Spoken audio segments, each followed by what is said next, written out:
Namili ako guys, ito. Gusto ko lang kasi bumili ng foundation dahil nabasag yung foundation ko. So, nakita ko ang Ilocati. So, yan guys. O, diba? Napabili na rin naman ako ng bra at panty.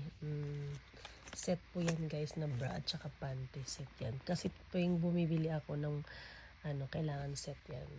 Yan. So yan guys, yan.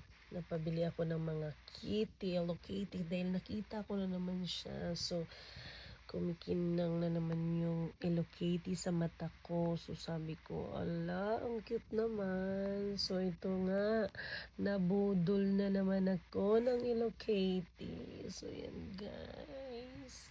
Ito lang ang dapat kong bilhin eh. Foundation lang eh.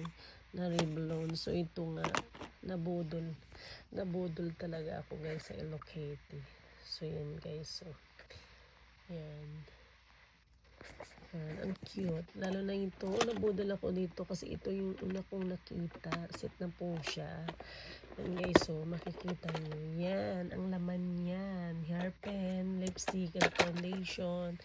So yan guys, meron akong lipstick, meron foundation, piece powder. Ayan, piece powder na siya na foundation. Tapos may salamin, napaka-cute naman niya. So yan guys, so paubos na kaya to guys ang stock. Ito nag-iisa na lang siya. So nabudol ako guys. As ito lipstick, yan. Hello Kitty. So yan guys, so yan.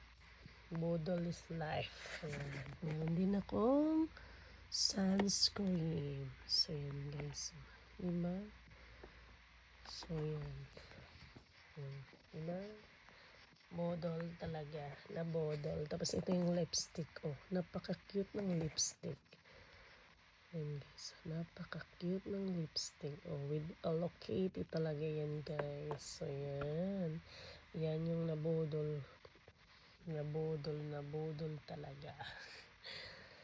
Yan. Bye!